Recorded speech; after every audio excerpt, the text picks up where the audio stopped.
Buenos días, queridos oyentes, y es un gusto estar con ustedes en una edición más del programa Una Voz en el Desierto.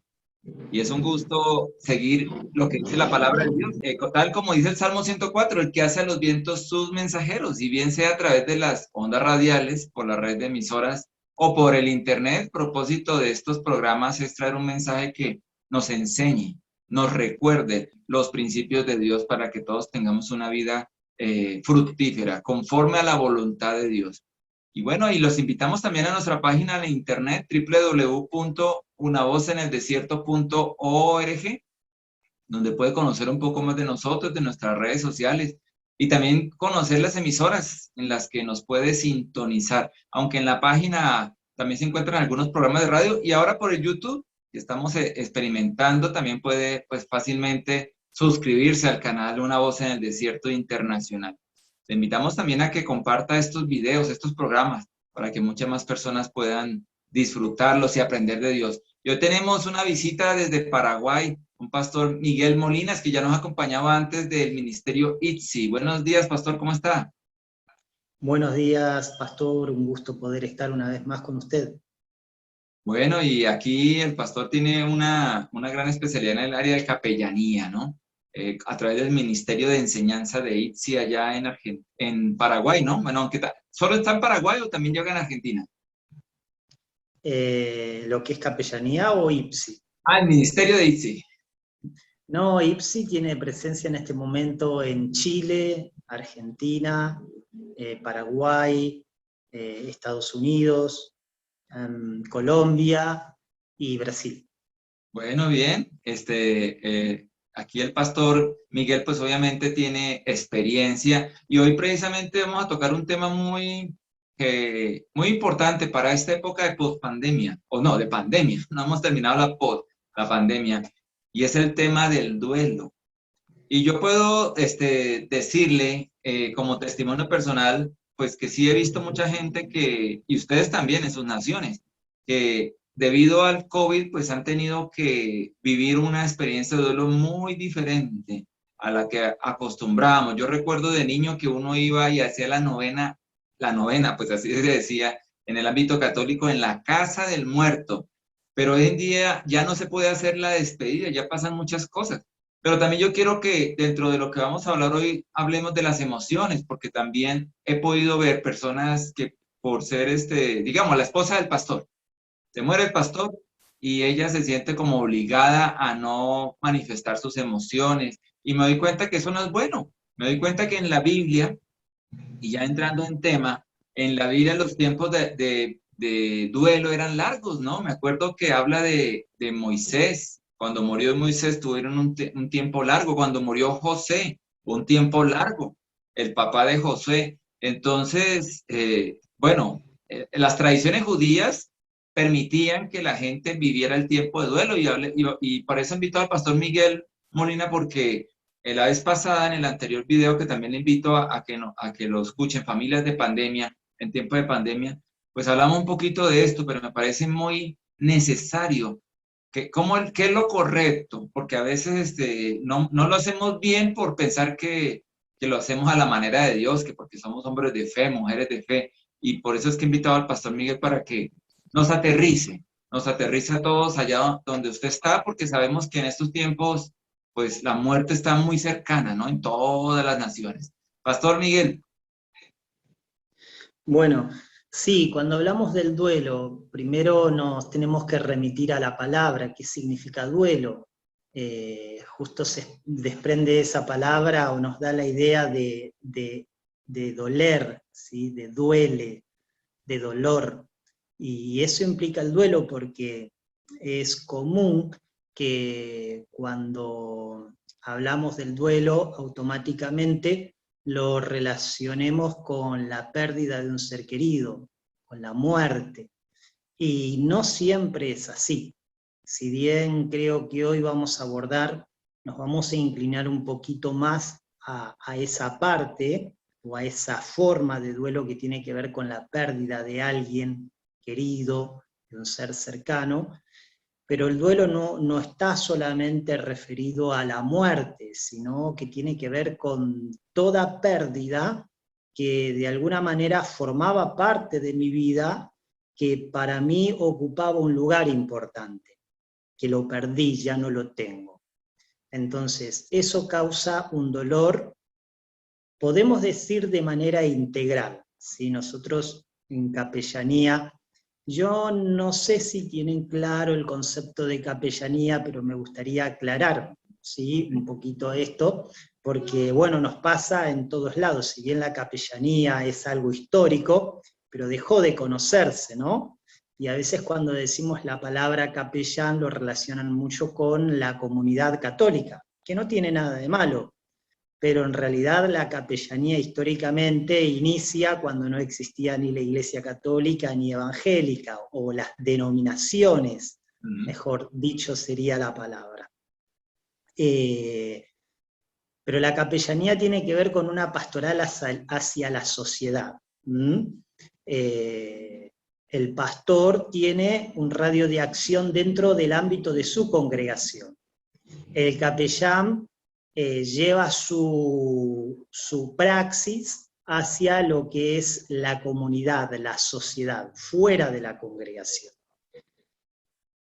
La otra diferencia es que a veces un pastor no tiene la competencia que tiene un capellán, porque en el caso del capellán se prepara adoptando saludablemente de otras ciencias, herramientas, competencias, conocimientos que lo van a ayudar a adecuarse al contexto.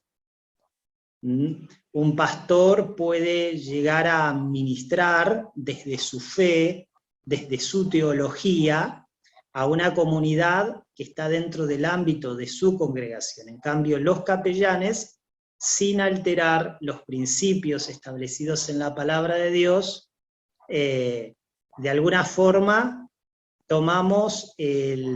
adoptamos la misma forma que Jesús, estamos al alcance de todos.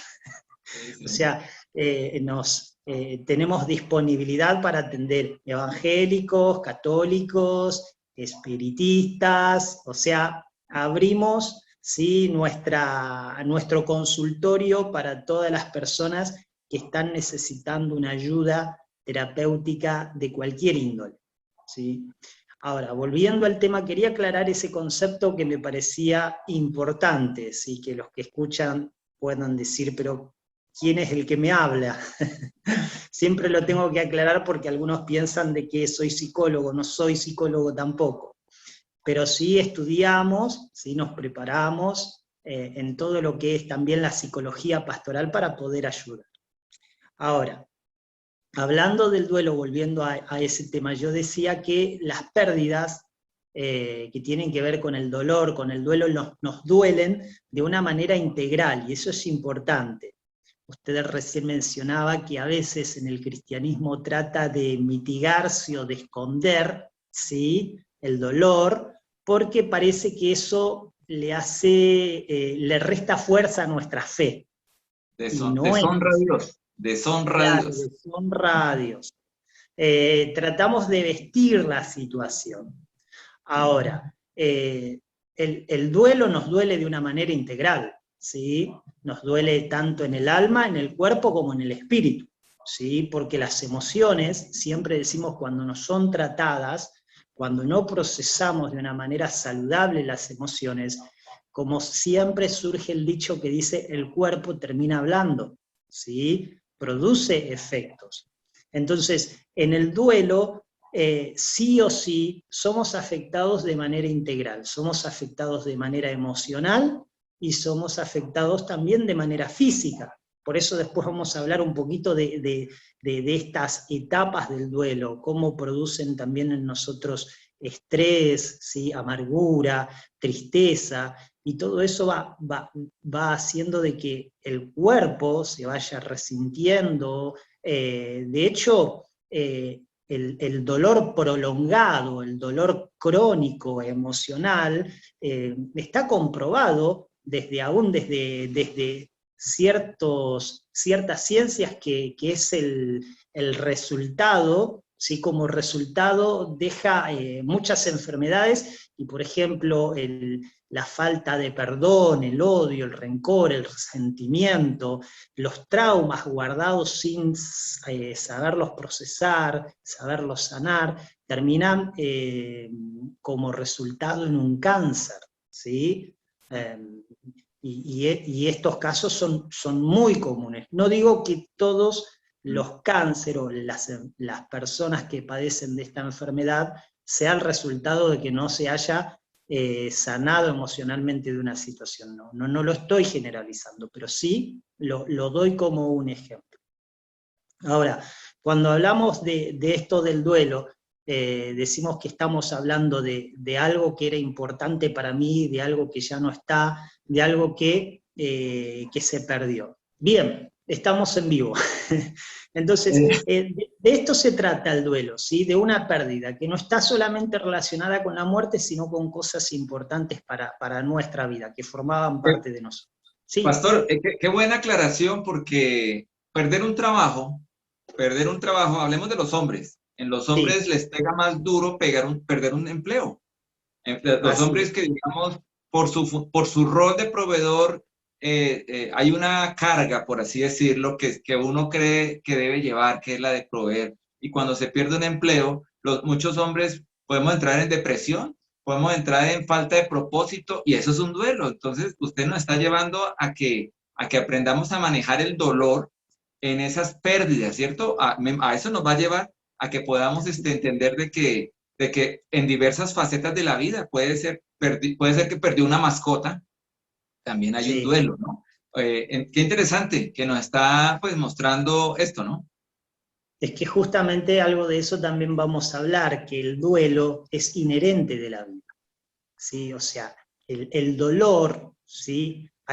En el desarrollo el ser humano va aprendiendo que el dolor es parte de la vida, ¿sí? Constantemente en la vida, así como obtenemos o ganamos, ¿sí? Abrazamos cosas, también las perdemos. Y esa es la parte que no nos gusta. Y esa es la parte donde nosotros debemos aprender a procesar y debemos aprender lecciones de la vida que nos trae el dolor.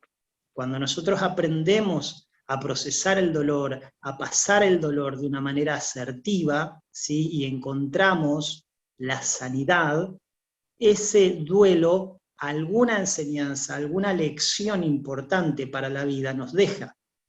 Por eso también surge el dicho que dice: lo que no te mata te fortalece, porque uno del dolor, ¿sí? Puede sacar fuerzas, ¿sí? Tanto para uno como para los demás.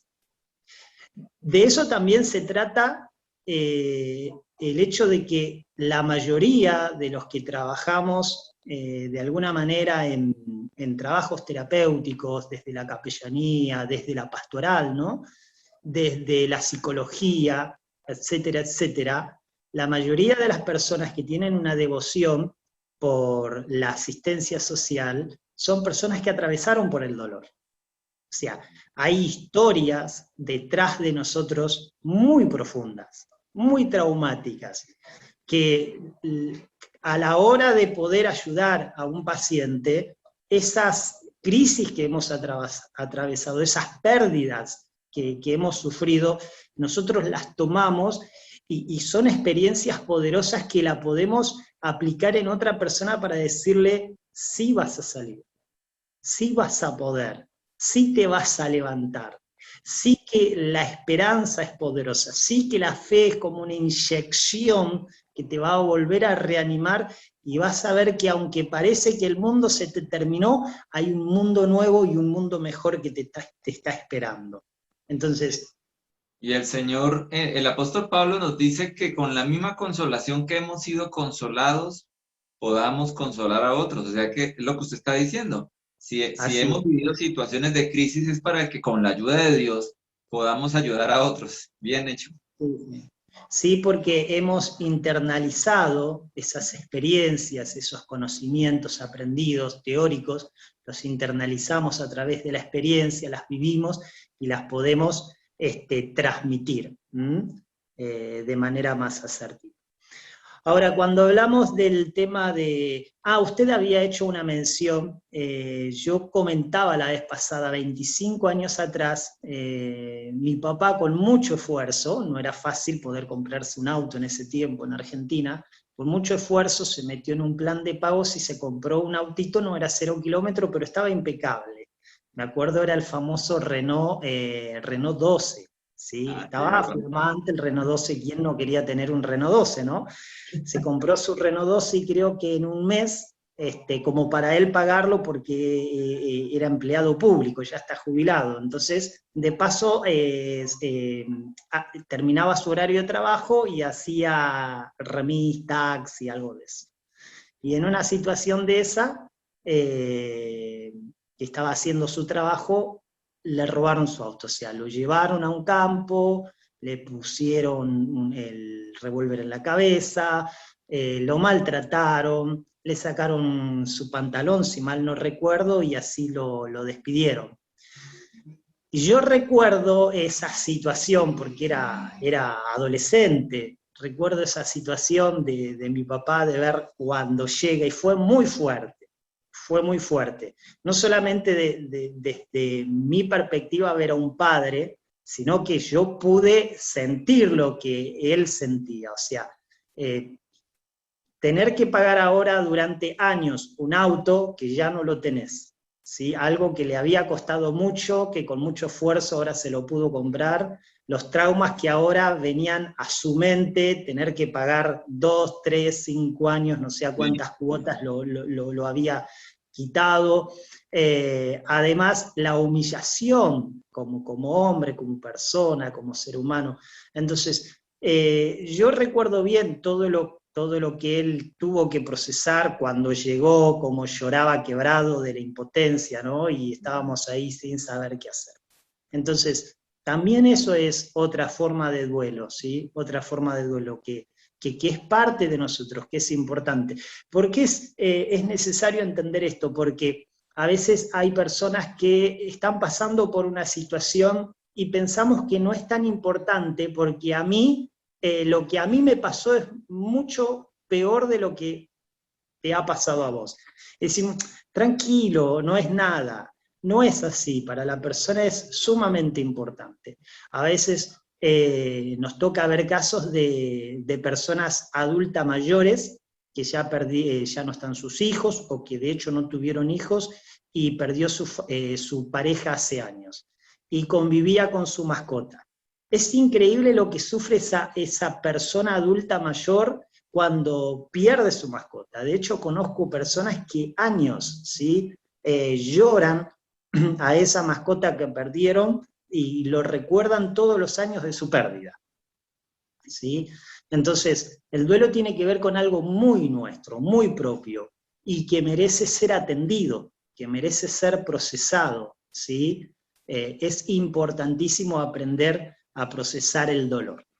Ahora, el duelo comúnmente nosotros sabemos que consiste de 5 etapas. La primera etapa se conoce como la negación, ¿sí? Cuando alguien pierde un ser querido, o una pareja, podríamos decir, como ejemplo, cuando alguien se muere, algún ser querido, o perdemos una relación de pareja, automáticamente queremos negar la situación, no queremos aceptar la realidad.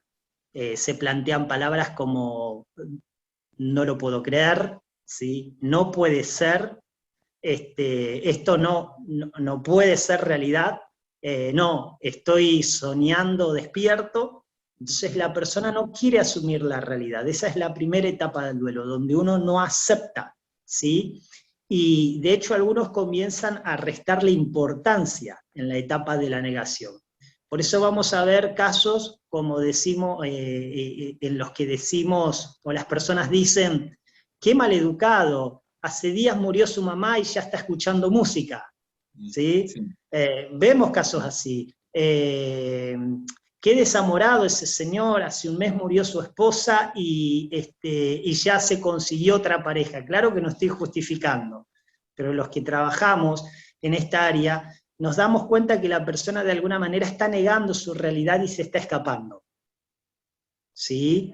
se está escapando, trata de evadir porque no quiere enfrentar el dolor, porque hay personas que no tienen la suficiente capacidad, quizás por situaciones ya vividas, de poder enfrentar el dolor, si no lo quieren enfrentar, entonces huyen, ¿sí? Ya no tienen la capacidad, han tenido varias pérdidas en su vida, entonces tratan de obviar el camino, ¿sí? Del dolor, del sufrimiento, pero como decimos es inherente a la vida, tenemos que enfrentarlo, tenemos que tomarnos un tiempo, ¿sí?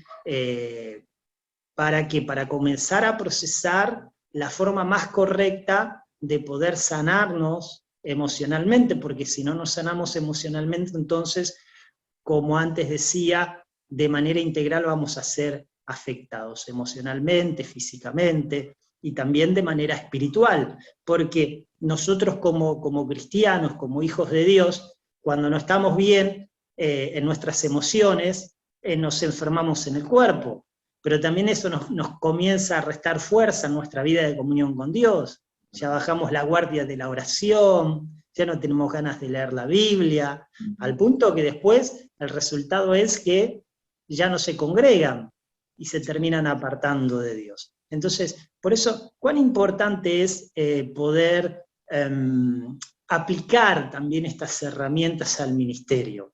Por mucho tiempo la Iglesia trató de evadir o de negar la importancia de profesionales como psicólogos y trató de impedir de que los creyentes se puedan preparar. Pero es importante poder adoptar estas herramientas para poder tener una pastoral más competente y poder ayudar a la comunidad, ¿sí? De hecho, nosotros en nuestro instituto, nuestras capacitaciones en todo lo que es consejería espiritual está abierta a todos los creyentes, porque creemos que un creyente es un testigo y un creyente tiene que tener la capacidad para ministrar a otros. No necesariamente tiene que ser un pastor, ¿sí?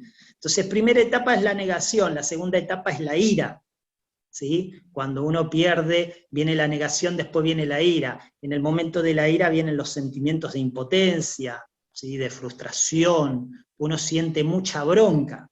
Y es aquí, en esta bronca, donde comienza a querer proyectar la responsabilidad sobre terceros. Esto se nota mucho, esta segunda etapa, sobre todo cuando se pierde a los hijos. Es muy fuerte trabajar en casos donde los papás pierden a un hijo en un accidente, y ahí comienza a proyectarse la culpabilidad o la responsabilidad, mejor dicho, sobre terceros. La esposa le dice, sí, pero vos no estuviste, al papá, el papá le dice a la mamá, sí, pero vos no me avisaste, y a veces se proyecta la responsabilidad sobre uno mismo, ¿sí? Y ahí viene ese sentimiento de culpabilidad. Entonces, la segunda etapa del duelo es la ira. Sí, quería preguntarle algo. Aquí también sobre Dios, ¿no? También es muy común que en procesos de pérdida la culpa la suma Dios porque ¿por qué no nos ayudó? ¿Por qué no lo cuidó? ¿Por qué si oré el Salmo 91 igual se murió de COVID? En estos tiempos de pandemia, muchos se han apartado de Dios incluso porque pues no tuvieron un buen discipulado y se tenían expectativas, y Dios termina siendo el culpable. Y no solo en la pandemia, en muchos tiempos. ¿Por qué perdí mi empleo si yo siempre diezmo? Si yo nunca dejé de más, ¿por qué perdí mi empleo? Y entonces, ¿por qué me abandonó mi esposa? Si yo le sirvo a Dios. También Dios es receptor de las culpas, inmerecidamente, ¿no? Bueno, lo que usted nos está comentando, entonces también entra en este juego de a quién culpar, ¿no? Así es, en esa etapa de la ira que es la segunda. Fíjese que de hecho el Salmo dice, mientras callé, mis huesos se envejecían, en mi gemir todo el día. Qué interesante. Por eso muchas veces yo le pregunto a un paciente, ¿estás enojado con Dios? Y es increíble porque el cristiano te va a decir, no, no estoy, no. Sí, tenés una bronca terrible. Fíjese que de hecho Job Job en un momento hablando dijo, sí, como voy a parafrasear, ¿no? Si lo tuviera a él frente a mí, si lo tuviera cara a cara, entonces Dios le responde, ¿dónde estabas tú cuando yo creaba todos los cielos? ¿No? Entonces estaba proyectando su bronca con Dios. No era para menos, había perdido todo, su esposa, sus hijos, había perdido todo. Entonces, un hombre que, es más, Dios mismo decía, no hay hombre más justo que Job. Entonces, Señor, te he guardado mi integridad y ahora todo lo perdido, o sea, tenía bronca con Dios. Entonces, porque este punto es importante. Estamos hablando aquí a un público mayormente creyente y a veces crecemos nuestra vida cristiana o caminamos teniendo expectativas de que Dios tiene que hacer lo que he oído que hace, que cuando tú entres en el camino de Dios, nada malo te va a pasar. Olvidando que la misma Biblia nos enseña usted acaba de decir, el dolor nos forma, los males, Jesús dijo, en este mundo tendréis aflicciones, pero confiad en mí, yo he vencido el mundo. Entonces, a veces como cristianos pensamos que vamos a vivir en una burbuja, en que las cosas malas, todas, tipo de dolor, no nos va a llegar. Y cuando eso falla, pues es obvio que culpamos a quién, o al pastor que nos dijo y a Dios. Entonces, sí es bueno escarbar en esto, o recordar de que hay muchas cosas que no entendemos en la vida por qué pasan, o la fuente de la causa mala, pero que tenemos que creer que Dios algo bueno sacará, algo bueno saldrá de esto. Usted bien decía que cuando pasamos por experiencias de dolor, todos en algún área, Dios nos puede usar incluso hasta mejor para poder ayudar a otros a encontrar esas paz, esa esperanza. Entonces, sí es algo importante porque el cristiano carga una culpa mayor que el que no conoce de Dios, que el que no conoce de la Biblia. Y a veces nos imponemos unas cargas más pesadas y no dejamos que se sane el dolor, ¿no, pastor? claro, lo que ocurre es que nos han enseñado como una fórmula, tenemos ciertos paradigmas, y nos olvidamos que la vida cristiana no es una vida estática, es una vida dinámica que constantemente, ¿sí? Entonces, es importante saber que la vida cristiana es una vida también relacional con Dios, una vida de relación personal con Cristo. Y que yo siempre, por ejemplo, en psicología pastoral, si hay algo que le enseño a los pastores o al individuo que está atravesando una crisis es que no te metas en el trato personal que Dios tiene con una persona. ¿Sí? Porque el trato personal que Dios tiene con esa persona es con esa persona y de la misma manera no va a tratar ni trató contigo. ¿Sí? Y también enseñarle a veces a los creyentes que están atravesando por situaciones difíciles, si el pastor no estuvo, si un familiar no estuvo, si un amigo, porque ahí es donde decimos, sí, el pastor no estuvo, el hermano me falló, mi amigo que siempre cuando me necesitaba yo, es que Dios no lo está permitiendo. Es que Dios no lo ha querido, es que Dios quiere tener un trato totalmente personalizado contigo. Este es el momento en el que Dios quiere revelarse como papá, como amigo, como paracleto, el que está con vos a tu lado para ayudarte en cualquiera sea tu necesidad. Entonces, los tratos de Dios son muy únicos con cada individuo, con cada persona. Volviendo al tema de la ira, ¿sí? Que era la segunda etapa, pasamos al tema a la tercera etapa, que es la negociación, ¿sí? Hablando del duelo, habíamos dicho que tenía 5 etapas, la tercera sería la negociación. Y en esta etapa es donde cuando atravesamos por el duelo tratamos de alguna manera de negociar. Esto sucede cuando se tiene un familiar enfermo, los padres con los hijos. Normalmente quieren tomar el lugar, ¿sí? Una enfermedad terminal, el médico dijo no va más, tiene meses, tiene días, o se necesita un trasplante de corazón, y es donde la mamá dice, Señor, llévame a mí, pero no te lleves a mi hijo. ¿Sí? Entonces, en el duelo siempre eso ocurre. O, por ejemplo, también en una pérdida de pareja. El hombre era violento, no, era infiel, pendenciero, y cuando la mujer se cansó y se fue ahí recién, tomó conciencia, y qué es lo que hace, lo que en años la mujer le pidió que cambie y no quiso cambiar, ahora él comienza a tener una actitud de cambio. ¿Sí? O sea, lo que está haciendo es tratando de negociar porque no quiere aceptar la pérdida. ¿Sí? O sea, hasta esta tercera etapa vemos de que como seres humanos negamos, ¿sí? Después cuando comenzamos a asimilar la realidad, entonces comenzamos con bronca, aunque no la aceptamos, la comenzamos a asimilar, y después viene la etapa de la negociación, donde todavía no hemos aceptado, no hemos asumido de que lo que se perdió, que ya no puede... no puede volver. Y ahí pasamos a la cuarta etapa, que es del duelo, y que es la depresión. Y esta sí es una etapa muy complicada, ¿sí? Donde hay que estar muy atento si conocemos a personas que están atravesando por el dolor, porque aquí es donde viene la toma de conciencia de la realidad de la ausencia, ¿sí? Es donde ahí ya la persona es consciente no solamente de manera racional, sino emocional. Es donde aquí comenzamos de alguna manera a aceptar, ¿sí?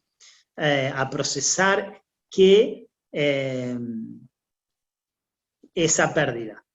Y es aquí donde en esta etapa de depresión se perciben las emociones de la pena, la nostalgia, la amargura, y si no se sabe tratar, si no se pide ayuda de un capellán, de un pastor competente, de un psicólogo, si esa persona no está en el núcleo de una familia que lo pueda ayudar, los daños pueden ser irreversibles, los daños emocionales. Por eso hoy tenemos mucha gente con severos traumas, ¿sí? Al punto de que, bueno, las reacciones pueden ser múltiples. Personas que terminan en esta etapa de depresión acudiendo al escapismo de las drogas, del alcohol, de una vida promiscua, personas que se terminan quitando la vida, hijos adictos, porque acá hay un punto importante, Pastor, en esto, ¿sí? Que es tan profundo el tema del duelo, que aquí lo podríamos hablar porque tenemos una juventud, un alto índice de jóvenes que están involucrados en las drogas, ¿sí? Porque esos hijos están haciendo el duelo, aunque sus padres no murieron, hacen el duelo de padres ausentes. Eso es impresionante, ¿sí? O sea, los padres no se dan cuenta de que quizás están tratando de cubrir con cuestiones materiales, ¿sí? Sus carencias paternales. Sí. Y los hijos terminan, aunque no se dieron cuenta que estaban atravesando por esta etapa depresiva, de amargura, de resentimiento, ¿sí? De tristeza aguda, y terminan después en las adicciones de las drogas, del alcohol, en una vida sexual promiscua.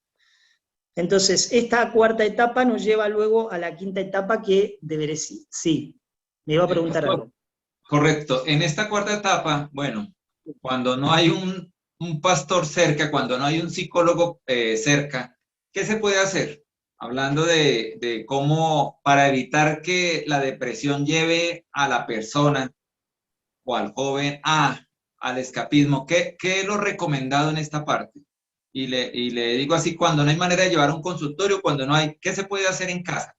¿O qué podemos hacer los amigos? ¿Qué podemos hacer los padres? ¿Qué puede hacer un cónyuge para aportar algo? O los primeros auxilios, digamos. Sí, nosotros siempre decimos que es importante que es poder construir alrededor de un paciente lo que entendemos como una red de apoyo, ¿sí? Y por más que un paciente tenga los mejores profesionales a su disposición, si el principal elemento de una red de apoyo, que es la familia, no es competente, es muy difícil nuestro trabajo. Eso, por ejemplo, pasa en todas las instituciones, de hecho, del Estado, que trabajan en pro de recuperar a los jóvenes con problemas de drogadependencia.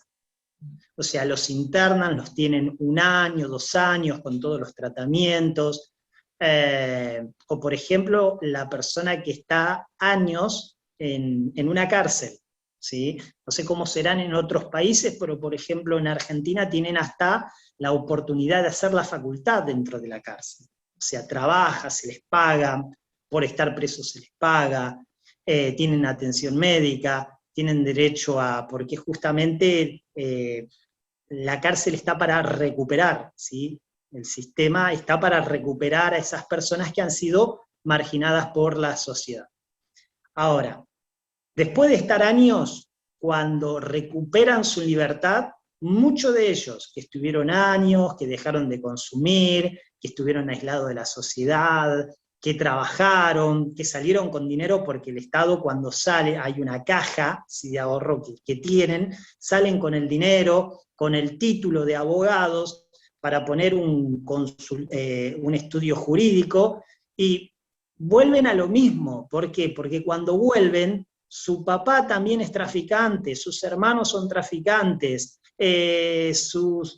o sea, el ambiente de familia al que vuelven sigue siendo el mismo. Entonces, quizás es muy exagerado el ejemplo que puse, pero la realidad es eso.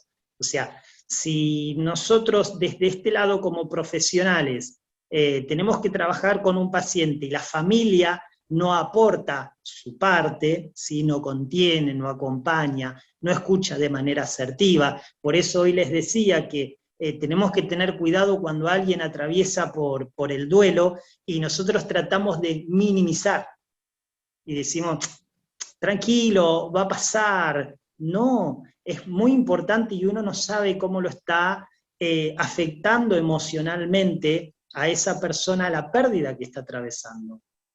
Entonces, Pastor, sí. a veces en el ámbito cristiano, en un proceso de duelo, cualquiera pérdida, se le critica al que está sufriendo, ese era su ídolo, Dios le derribó el ídolo. A veces se usan esas expresiones, las he escuchado como por decir, era necesario porque era su ídolo. ¿Cómo, ¿Cómo no ser imprudente? ¿Cómo ser prudente? Porque a veces se hacen juicios a priori, ¿no? Juicios así eh, eh, tan a la ligera, ¿cierto? Y se hace un daño. Usted lo está Así mencionando ahí, es. ¿no? Sí, fíjese que es común que yo siempre digo como que tenemos ciertos mecanismos, ciertas recetas en el ámbito evangélico, más en el pentecostal, ¿eh? Sí, si no es un pecado, es un demonio, ¿sí? Si no es un demonio, como usted dijo, porque no está diezmando, ¿eh? Y si no es pecado, no es demonio, no diezmó, es porque aflojó su vida de oración. O sea, lo que hacemos desde la pastoral es preguntarle, ¿estás orando? ¿No tenés un pecado oculto? O sea, hacemos preguntas. Nosotros le hacemos preguntas cerradas a la persona. Y fíjese que la pastoral de Jesús era totalmente distinta. Jesús hacía preguntas abiertas, ¿sí? No hacía preguntas directivas, eran preguntas no directivas, ¿sí? Por ejemplo, a Bartimeo lo vio, estaba ciego, no se le acercó y le dijo, ¿quieres recuperar la vista? Es obvio. No, le dijo, ¿qué quieres que haga por ti? A la mujer que estaba llorando por su hijo, ¿sí? Se acerca, ¿sí? Y dice, y tocando el féretro, o sea, se acercó y tocó, o sea, la empatía de Jesús, la compañía de Jesús. Entonces, nosotros lo que tratamos es de acercar contenidos, enseñanzas, talleres, jornadas, sobre todo lo que es la práctica pastoral, a toda la iglesia, ¿sí? A toda la iglesia, porque es importante poder recuperar la competencia pastoral en lo que es la consejería. Tener personas que sepan escuchar, tener personas que sepan acompañar. Creo que con usted también la vez pasada conté el caso de uno de los profesores que me instruyó a mí en capellanía, me formó en capellanía, y contaba el caso acerca de un señor que perdió un ser querido y estaba ahí a minutos, a tiempo nomás de haber perdido a un familiar, y se acerca a un hermano con las mejores intenciones de acompañarlo, de ayudarlo, y le empieza a hablar de la Biblia y de las promesas de Dios, y le oró, le hizo una oración poderosa, y este hombre que recién había perdido a su familiar, por dentro, lo único que decía: no lo soporto más, no veo la hora que se vaya. ¿Mm? Sin embargo, después vino otro hermano, y esto es un caso real, no es ninguna historia ilustrativa, ¿eh? Después vino otro hermano, y lo único que hizo es sentarse al lado de él, y sin mediar palabras se quedó ahí durante aproximadamente una hora. Y en un momento esta persona que había perdido a su familiar irrumpe en un llanto con un profundo dolor, y esta persona lo único que hizo fue abrazarlo y llorar también con amargura como él. Y esta persona que está atravesando el duelo decía por dentro de sí: ¿cómo quisiera que no se vaya más de aquí? ¿No? Entonces, es importante poder tener esta empatía, poder tener sensibilidad ante las personas que están atravesando. Mi capellanía está muy orientada sobre las personas que atraviesan que son pacientes oncológicos, ¿sí? Yo trabajo mucho con ellos. Y Pacientes que es están muy en los fuerte. últimos días, ¿no? Pacientes terminales. Sí, sí, sí, es muy fuerte trabajar con ellos. Y nunca creo una expectativa mesiánica. Sí, soy muy real con ellos, ¿sí? En ningún momento entro como un pastor diciéndole: vamos a orar, Dios te va a sanar, nada de eso. Trabajamos y construimos un camino juntos para no dejar de creer de que Dios puede hacer un milagro, pero también siendo conscientes de que podemos construir un camino juntos para que lo último que le queda, ¿sí?, que lo disfrute de la mejor manera, ¿sí?, y que aprenda a ver cada uno de los milagros que a veces no vemos o no disfrutamos cuando estamos óptimos con salud aquí en la tierra, ¿sí? Entonces trabajamos desde ese lado. Y es increíble porque, por ejemplo, las mujeres, cuando pasan por el proceso de quimioterapia, se les empieza a caer el pelo, ¿no? Y muchas de ellas, en la quimioterapia les da resultado, ¿sí? Después los estudios les da resultado, tienen una muy buena noticia, pero siguen llorando la pérdida de su cabello. Y uno de este lado, ¿sí?, uno de este lado dice, o uno como profesional les quisiera decir: pero mujer, o sea, te están diciendo en el resultado de que el marcador, ¿sí?, los marcadores cancerígenos, o sea, bajaron, se hace una notición, posiblemente no te tengas que hacer más la quimio, posiblemente solamente te tengas que hacer un control cada un mes, cada un año, cada 2 años, o sea, pero y está llorando la caída de su cabello. Es tremendo, ¿no? Entonces, como esta etapa de la depresión es importantísima poder saberla identificar, ¿sí?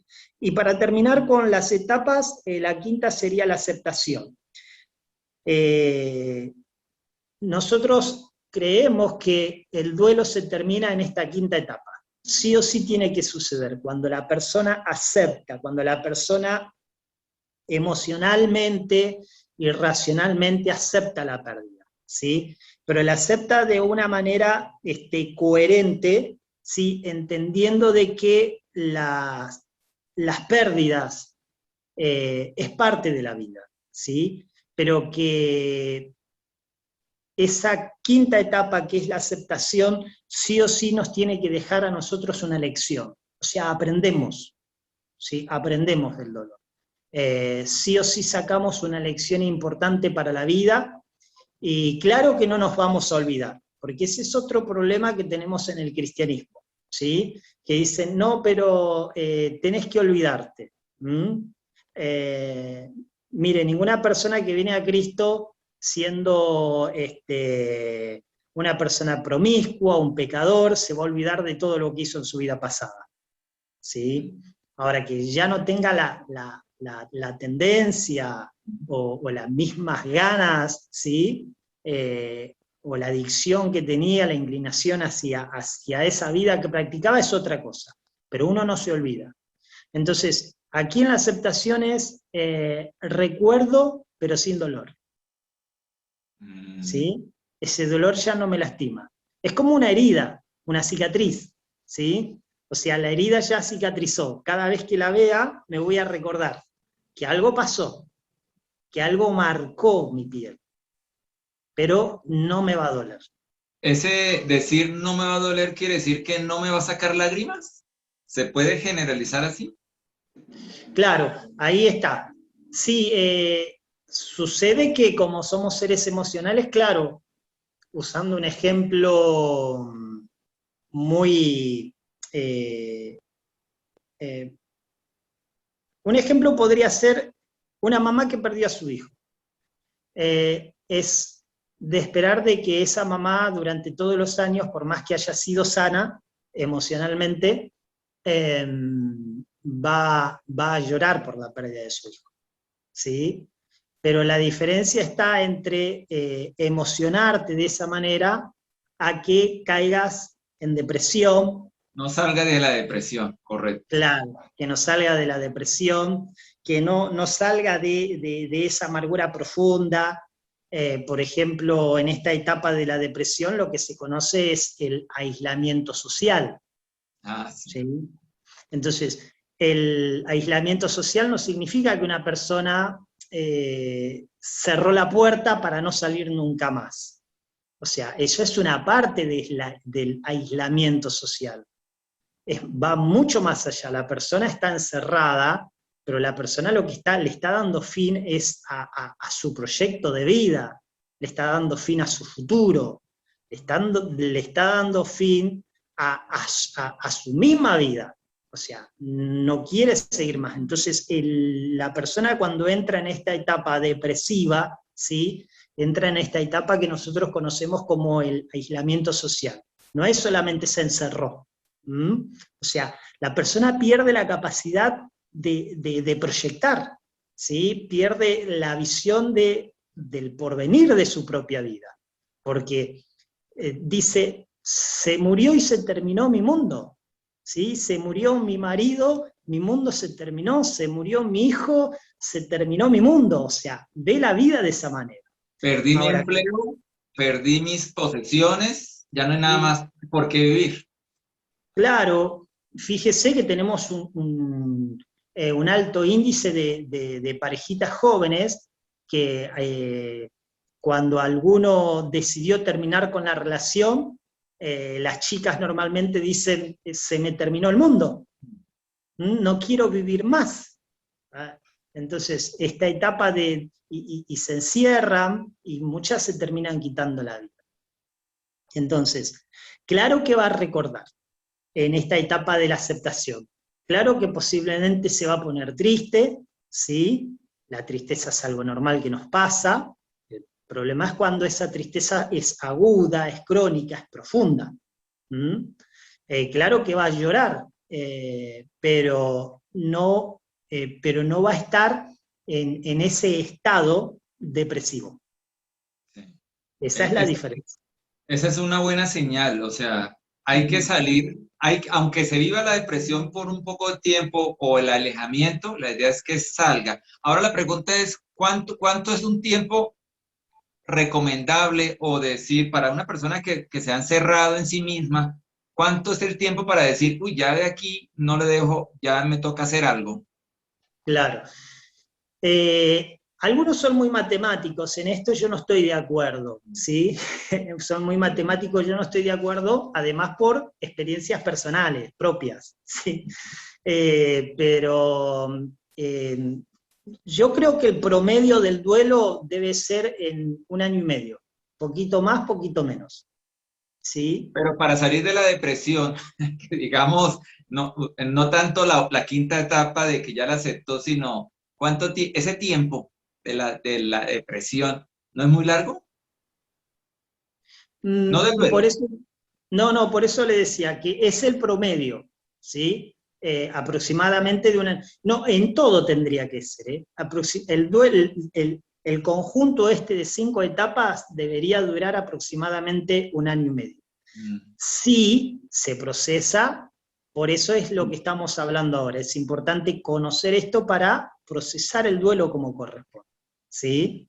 Que haya un acompañamiento. Aquí, Sí, bueno, usted, pastor, ha aclarado, tiene que haber un acompañamiento, alguien objetivo, alguien que digamos, que pueda ver las cosas con claridad para poder hacer seguimiento. Lo que pasa es que se subestima, no, el duelo se vuelve algo tan personal que nadie hace nada y es como irrespetuoso, pero sí debe haber un acompañamiento de esa persona para que no se salga del tiempo normal o para que no haga locuras, ¿no? Si fuera el caso, ¿no? así es. Por ejemplo, porque yo a mis pacientes, normalmente a las mujeres que pasan por situaciones de violencia familiar, ¿sí? Eh, Normalmente a las personas que sufren de violencia de su pareja, mi consejo es tomate un tiempo y hasta 2 años no vuelvas a entablar otra relación.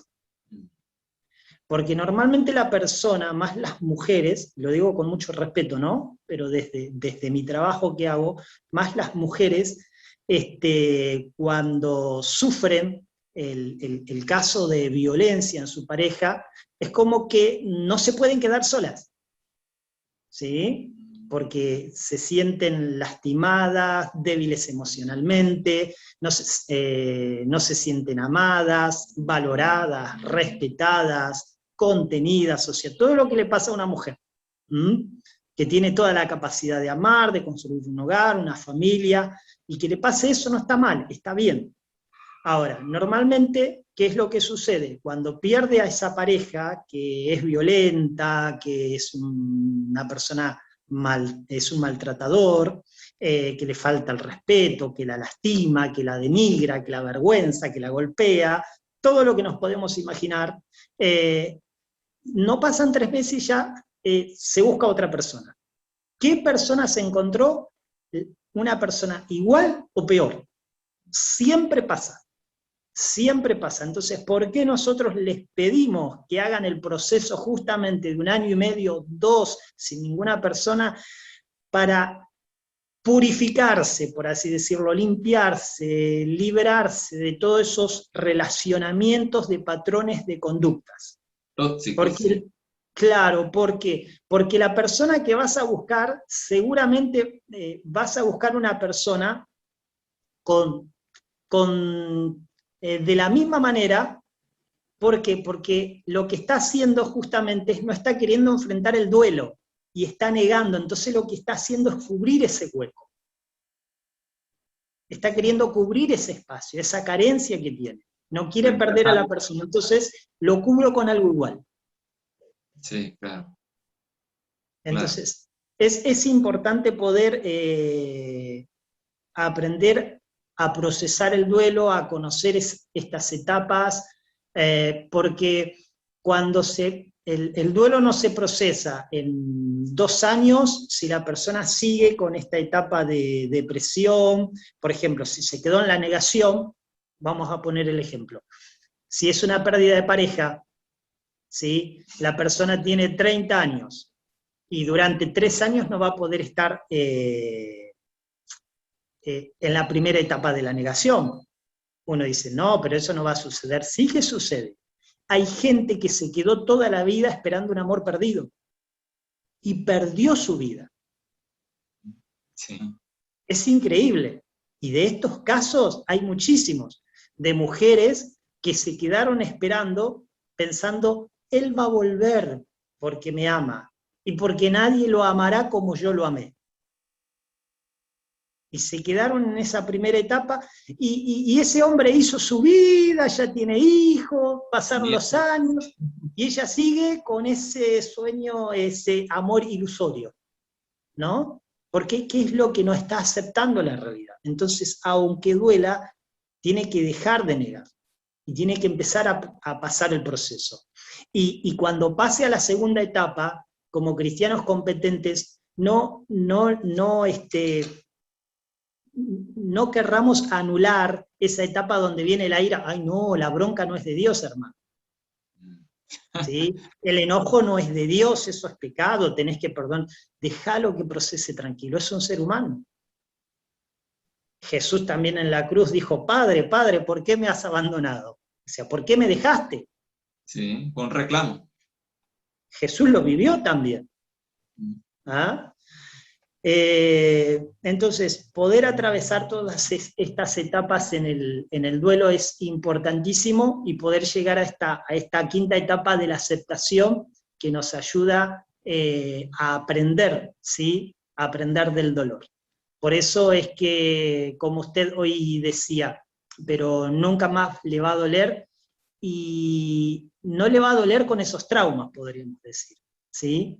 Pero cuando veas a una persona que está triste, que está atravesando por situaciones como las que vos pasaste, te vas a mover con empatía y lo vas a abrazar y le vas a decir, para contarle un caso, yo tenía una paciente oncológico, y la verdad que Dios hizo un milagro con su vida, ¿no? No siempre sucede esto. Empezó con los problemas de tiroides, hasta que, bueno, le diagnosticaron un cáncer severo que estaba a punto de hacer metástasis, y bueno, abrieron toda esta parte de la tráquea. Sí, ¿cuántos minutos vamos, pastor? Sí, sí. Termina la historia. Ok, terminamos ahí y dejamos. No, termina la Y, historia. sí, y bueno, le abrieron, la operaron, hicieron la intervención para el cáncer que tenía, sacaron todos los tumores, y bueno, pasó el tiempo. Ella es enfermera, licenciada en enfermería. O sea, se hizo atender mismo ahí donde trabaja, y bueno, después se recuperó, pasó todo su proceso y volvió a trabajar. Al tiempo llegó otra chica a hacerse unos chequeos, y bueno, en los chequeos salieron que tiene metástasis del cáncer por todo el cuerpo, todo chiquitito distribuido por todo el cuerpo, y se largó a llorar. Y le dijo a esta que era mi paciente, bueno, que sigue siendo mi paciente, le dice, lo que pasa es que vos no me vas a entender. Y mi paciente agarró y le dijo, claro que te entiendo, y se bajó y le mostró, ¿no? Y se quedó choqueada. Entonces, esta chica nueva le dijo, ¿y cómo haces para tener la fortaleza que tenés? Estoy atendiendo ese caso ahora. ¿No? Se pusieron a hablar, le terminó ministrando, le terminó hablando de la fe, de la espiritualidad, así que ahora yo estoy atendiendo ese otro caso. ¿Mm? Y eso es el resultado de haber aprendido, de haber atravesado, de haber procesado bien todo lo que es esto del duelo, ¿no? Y de seguirlo procesando, porque claro, no terminó. Pero cómo ella aprendió a sacar de su dolor, de su debilidad, fuerzas no solamente para ella, sino para dárselo a los demás. Amén. ¿Mm? Usted me hace pensar, me hace recordar la promesa que tenemos en el Salmo 23, aunque ande en valle de sombra de muerte, no temeré mal alguno, porque tu vara y tu callado me infundirán aliento. El Señor no nos ha dicho que nunca pasaremos por valles oscuros de cualquier tipo de dolor, de duelo, pero que Él infundirá aliento. Él es el consolador perfecto. Él es el que dará las fuerzas para que, como dijo Pablo, fuerzas de debilidad. Entonces, esto es algo que nos debe motivar a seguir buscando al Señor, a no negar estas etapas que usted nos ha comentado del duelo en cualquier área, a poder acompañar a los que están alrededor, a poder superar y para ayudar a otros, ¿no? Y también yo quiero aquí invitar a los oyentes por la radio que ven este canal de YouTube. El pastor Miguel va a dar un seminario, ¿no? Háblenos un poco del seminario, pastor, de este evento que es precisamente para, bueno, son muchos temas. Coméntenos, por favor. Bien, nosotros el día lunes 2 de agosto damos inicio a un diplomado en pastoral familiar, ¿sí?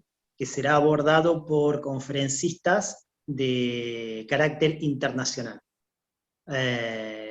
Son pastores, profesionales, ministros de Dios en diferentes áreas, muy competentes en lo que hacen, hombres y mujeres, ¿sí? Que estarán desarrollando las clases, las conferencias con respecto a este diplomado en pastoral familiar. Comienza el día lunes, 20 horas de Paraguay, sí, día lunes 20 horas de Paraguay. Vamos a tener 16 temas en el diplomado de pastoral familiar, pero que se va a desarrollar esos 16 temas en el transcurso de 2 meses. O sea que vamos a abordar 2 temas por semana. ¿Sí? El diplomado consiste del estudio de 2 manuales. Uno es Pastoral del Matrimonio, que se va a estudiar en agosto, y el otro es Pastoral de la Familia, que se va a estudiar en septiembre. O sea, los 2 manuales van a reunir, para los que participan, el diplomado en pastoral familiar. Como antes les mencioné, son 16 temas, 2 temas por semana. Los temas que vamos a tratar son los siguientes: teología del matrimonio, noviazgo, etapa prematrimonial, porque nosotros creemos que el noviazgo dentro del cristianismo es una etapa previa al matrimonio, ¿sí? No es una probadita y nada más. Claro. ¿Sí? Entonces creamos conciencia sobre eso. Luego hablamos del patrón bíblico para el matrimonio, hablamos acerca de identificar nuestras diferencias, las diferencias biológicas que hay entre hombres y mujeres, para poder tener una relación más saludable, más llevadera. Hablamos acerca de los pilares para el matrimonio, los componentes esenciales del matrimonio, enemigos del matrimonio, ¿sí? Dentro de los enemigos del matrimonio vamos a ver falta de perdón, celos, infidelidad, y así una serie de factores que son enemigos que terminan destruyendo el matrimonio. Y resolución de conflictos y principios de restauración. Y después, en el manual de pastoral de la familia, vamos a desarrollar temas como familia. ¿Qué tienes? ¿Una casa o un hogar? Veremos tipos de familias, y la pregunta va a ser ¿con cuál te identificas? Después, reafirmación de la identidad personal, la importancia de la familia para la sociedad, paternidad positiva, hijos o pordioseros, ¿sí? Cómo criar hijos bíblicamente, y después principios de una vida sana, y también violencia familiar, un fenómeno alarmante. Esos temas vamos a desarrollar durante las 2 semanas, los 2 meses, y al finalizar se les va a entregar un diplomado en pastoral familiar. La metodología de estudio es por plataforma virtual, ¿sí? Lo hacemos a través de plataforma Zoom, pero para aquellos que tienen problemas de internet, o por razones de tiempo, trabajo, ministerio, estudio, todas las clases quedan grabadas. O sea que después, si no pudieron participar en vivo, lo van a poder ver en su tiempo y forma. O sea que hacemos esto para que todos sí o sí puedan participar.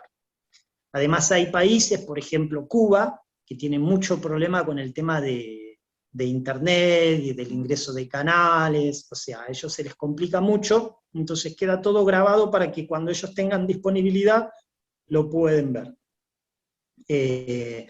Los que participan se los agrega a un grupo de WhatsApp, donde un facilitador exclusivo los estará ayudando para todo lo que es el aprendizaje.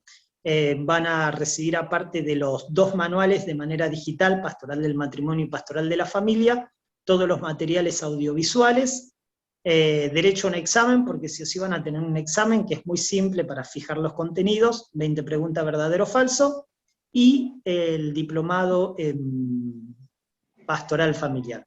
Tiene un costo que es mínimo, ¿sí? Tiene un costo mínimo que más o menos está relacionado a 2 días de trabajo según el país en el que se encuentra. Más o menos algo así. Sí, cada país tiene un costo distinto, pero es muy económico, es mínimo. Bueno, esta es una invitación para todos los que estén interesados en aprender. El Señor está poniendo esta herramienta a nuestro alcance. Ustedes han podido ver al pastor Miguel, él tiene conocimiento de estos temas junto con el equipo que va a estar dando el diplomado. Entonces, los que estén interesados, vamos a colocar en el canal el número telefónico. Pastor, recuerda el número telefónico suyo. El número es más 595 983 952 466. Y algo importante que les quiero decir es que el diplomado en pastoral familiar está con la licencia de SEA, que es del doctor Moisés Rifo, que tiene su base en Argentina bajo la licencia de John Maxwell. Con CETED, que es el Instituto de Teología, en Chile, ¿sí? Que tiene su base en Chile, CETED, Instituto Bíblico Teológico y Humanidades, con su base en Chile. Después, también está avalado por Fundación Dando Vida a Tus Sueños, ¿sí? Que tiene su base en Colombia. También está avalado por Hermandad Logos, que tiene su base en Puerto Rico y tiene presencia en más de 14 naciones. También está avalado por el Instituto de Liderazgo Internacional, que tiene su base en Estados Unidos, con presencia en más de 130 naciones, y claro, por nosotros que somos los que impulsamos este proyecto, IPSI Internacional, que tiene su base en la República del Paraguay, y tiene presencia también en varios países. Todas estas instituciones educativas, ministeriales, avalan este diplomado en pastoral familiar. Muy bien, entonces los detalles de contacto del pastor también los voy a incluir en el canal. Le invitamos, animamos a todos a que quieran participar de esto. No tiene que ser solo pastores, personas interesadas en aprender más. Y yo creo que estos temas son muy prácticos, demasiado prácticos. Muchas gracias, Pastor Miguel, por acompañarnos. Sé que ha sido muy edificante esta conversación. Sé que, como siempre, da para nuevas conversaciones. Entonces, invito a los oyentes a que se suscriban, Canal Una Voz en el Desierto Internacional, y para que mantengan en contacto con nosotros y estas redes. Gracias, Pastor Miguel, nuevamente, y hasta pronto al público, nos despedimos. Muchas gracias.